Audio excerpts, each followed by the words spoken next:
ही है, आर्मी हो ना, सेना हो तो सेना का कमांडर भी एक ही है। यादवों का कमांडर इन चीफ किसको कहेंगे? चलो, पांडवों का तो कमांडर इन चीफ शिव बाबा है, शिव बाबा के डायरेक्शन से चलते हैं पांडव। अब यादव किसकी डायरेक्शन से चलते हैं? विनाश करने वाले। तो बाबा पूछ रहे हैं क्या शंकर को कहेंगे कमांडर इन चीफ, क्या कहेंगे? तो बाबा ने बच्चों से प्रश्न किया। यूँ तो वो कोई विनाश कराते नहीं हैं। अब शंकर अगर कोई विनाश कराता है तो सारा पाप, हाँ, इतना दुख, उसका पाप शंकर को लग जाए। इसीलिए बाबा कहते हैं कोई भी नहीं कराता, ये सब ड्रामा अनुसार होता है। तो कमांडर इन चीफ शंकर को कहें। फिर बाबा कहते यूँ तो वो कोई विनाश कराते नहीं हैं, सब जब समय होता है तो लड़ाई लगती है। क्या है उत्तर? जब समय होता है तब लड़ाई लगती है। बच्चे तैयार हो जाते हैं तो लड़ाई लगती है।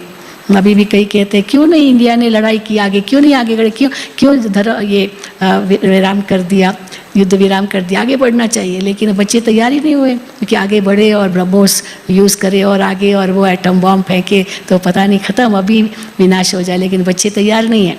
हाँ, इसीलिए रुका हुआ है सब कुछ। तो बाबा कहते हैं जब समय होता है तो लड़ाई लगती है।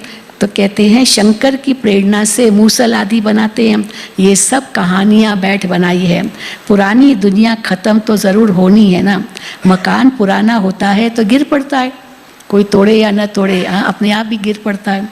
मनुष्य मर जाते हैं, ये भी पुरानी दुनिया ख़त्म होनी है। ये सब दब कर मर जाएंगे। जब भूकंप होता है कितने दब कर मर जाते हैं ना। बिल्डिंग भी अगर गिरती है और उसमें लोग रहते हैं तो वो भी दब कर मर जाते हैं।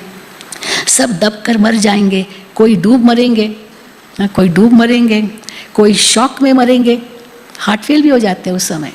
हाँ, एक बहन अनुभव सुना रही थी कि ट्रेन में थे वो, अचानक जोर से एक आवाज़ हुआ, धक्का हुआ, ट्रेन जोर से रुक गई और उसी समय एक बहन ऊपर सोई हुई थी और वो एकदम ऊपर से नीचे गिरी और एकदम हार्ट फेल हो गई।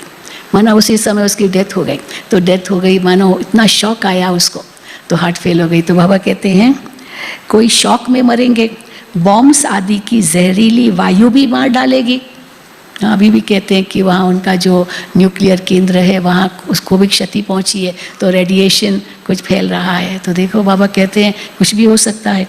बॉम्ब्स आदि की जहरीली वायु भी मार डालेगी। बच्चों की बुद्धि में है कि अभी विनाश होना है, हम उस पार जा रहे हैं, कलयुग पूरा हो, सत्युग की स्थापना ज़रूर होनी है। फिर आधा कल्प लड़ाई होती ही नहीं है। सत्युग त्रेता में बिल्कुल लड़ाई नहीं होगी। अभी बाप आए हैं पुरुषार्थ कराने, ये लास्ट चांस है। बाबा